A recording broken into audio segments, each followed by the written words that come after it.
Hello, mothers. We are here today with Ethel Chadwick, and she does Bagels and Blessings, a radio show here in the Rochester area. You want to tell us a little bit about Bagels and Blessings? Sure, Rasa. First of all, thank you so much for having me here. It's wonderful to talk to all the mothers out there. I've been hosting this Messianic radio program for 13 and a half years. And I'm the nice Jewish girl talking about the Jewishness of the gospel. I play Messianic music. I have a contest. I give away coupons for bagels and play lots of great Messianic music, interview people about their stories, how they grew up in a Jewish home and found faith in the Messiah.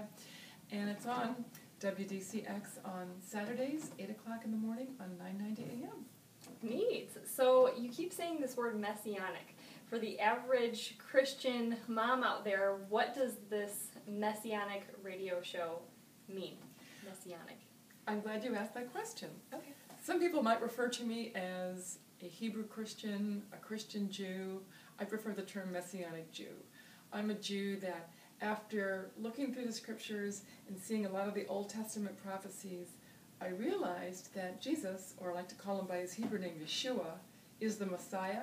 He fulfilled all of the prophecies about the Messiah, and that is what I mean by Messianic Jew. I'm a Jew that worships Messiah, recognizes him as the Son of God, the chosen one, the Mashiach.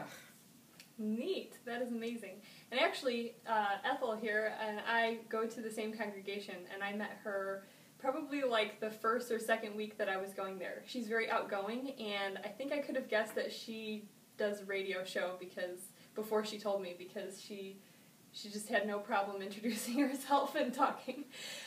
So I wanted to get to know a little bit more. I do attend a Messianic congregation that's Jews and Gentiles alike, meeting on the Jewish Sabbath or Shabbat on Saturdays. And first, my husband and I went there kind of. People would make fun of me in the church now if they knew this, but we went for the cultural experience. And it is an experience. It is. So, but then when you realize that you all believe in the same Savior, Yeshua, and believe the same scriptures, it's not as weird as you thought it might be, at least with our church background. But anyway, we knew early on that Ethel here was Jewish, and so I just wanted to learn a little bit more of how she came to trust in Yeshua. How did she come to trust that Jesus is the Messiah when she grew up in a Jewish home? So tell us a little bit about your home life and background as a young Jewish girl. Sure. Rasa, I grew up in Richmond, Virginia. Both of my parents were Jewish, and we were what you would call holiday Jews. Just like you have holiday Christians that go to church on Christmas and Easter, my family went to synagogue mostly on the high holy days of Rosh Hashanah, the Jewish New Year, Yom Kippur, the Day of Atonement. They thought it was important that I have a Jewish background, and they sent me to Sunday school and Hebrew school, where I learned to read and write, speak a little, but mostly read and write Hebrew. And they emphasized growing up that I should date only Jewish boys. And I didn't know anything about Jesus except that it was kind of an us and them mentality. And I thought that the word Christian just meant anybody who wasn't Jewish. I didn't know that it meant follower of the Christ or the Messiah. And I had lots of experiences that, looking back, now I know it was God calling me. Even things like riding my bicycle down the street. And one day I saw a tree that was taller than all the other trees, and this thought came into my head, wow, that's like Jesus overlooking his disciples. Wow. And then I was like, oh, I shouldn't be thinking that I'm Jewish. Really? Or wow. I remember looking at the tree in my neighbor's yard, and it had limbs that were up toward the sky, and I remember thinking, those are like arms reaching up towards heaven. And I'd never even heard of raising your hands to the Lord. And other things happened too, so much to go into. I sang in choirs. I was always interested in music. I always loved singing. I remember singing Christmas songs with the choirs and loved them. We sang a few hymns. Here's the big one, Rasa. I was part of the Richmond Symphony Chorus, and we sang Handel's Messiah. For unto us a child is born, a son is given, and I had no idea. It was over my head. I had no idea what I was singing about. Wow. So all of this background, you celebrated all these holidays that are sort of prophecy, talking about Yeshua, and you had no idea. You had mentioned earlier to me that it was almost taboo, I hate to use that word, to say Jesus in your home. How did you go from being raised in a sort of religious home in a way that celebrated these holidays but never really talked about Jesus to actually coming to trust in him? How did you make that transition? That's a good question. Or you could say, what is a nice Jewish girl like me doing in a place like this? Or how did Jesus make me kosher? Yeah. Well, let me tell you. I met my first husband through the mail as a pen pal, and we lived in New Jersey for a year, and then his company moved us to Rochester, New York in '75. I began working at Kodak, and there was a girl next to me that had a picture of Jesus on her desk, and she read her Bible during lunch, and she was very calm. You may not notice this, but I'm a little hyper. So I am attracted to people who are calm, and her name was Doreen, and she just began to gently share with me. I found myself curious, and I asked her a lot of questions. She was very gentle. Had she been more pushy, I would have pushed it away. Mm-hmm.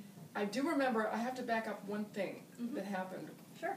When I was in college, I was handed a tract, and it said Jews for Jesus. I can remember putting that tract on my bed when I got home and took it out of my backpack. And I remember looking at it and going, "Ugh," threw it out. I just want to mention that because God was calling me, but I wasn't ready yet. Mm-hmm. So now we fast forward. It's 1975, and Doreen is sharing with me, and little by little, I began to be so curious. Curious enough to open the forbidden book. Because you see, Jews don't ever look at the New Testament. We think it's anti-Semitic, and it's just it's a no-no. And so to read your own scriptures? Well, the Old Testament, sure. Oh, you said the New Testament. Okay. The New Testament. Yeah. So I don't even remember what Doreen said. Something that she said provoked me to such curiosity that I opened the New Testament. Uh-oh. Oh my gosh! Let me tell you what I found out. I found out that it starts with a genealogy. They mention King David a lot. They mention a lot of Jewish stuff. I found out that the disciples were Jewish. The Last Supper was a Passover Seder. I was just thinking about that. I'm sorry, I have to interrupt. The other day I was thinking, every Bible has it says the Last Supper, the Last Supper. Everybody thinks it's this great meal that they had. I'm like, it was Passover. I was like... This was a big deal. Yeah. I had no idea. Nobody ever told me that. Yeah. And it all started to make sense. Mm-hmm. Jesus said in Matthew 5:17, I didn't come to change the law. I came to fulfill it. And in Leviticus 17:11, it says there's no atonement for sin without the shedding of blood. Mm-hmm. I'm looking at what happened at Passover. The blood from the pure, unblemished lamb protected the firstborn Israelites from death. And then you look at Yeshua, who is our lamb, and his blood protects us from eternal death.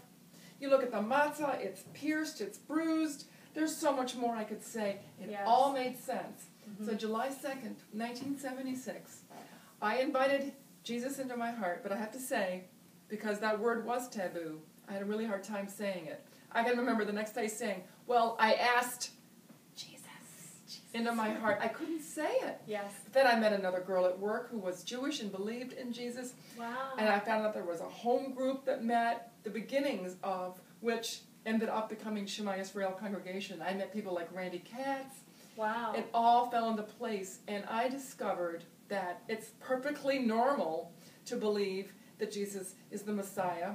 The early disciples were Jewish, and nobody said they had to stop being Jewish. Mm-hmm. So I'm a Jew who knows the truth, and Jesus made me kosher, and that's the truth. Wow.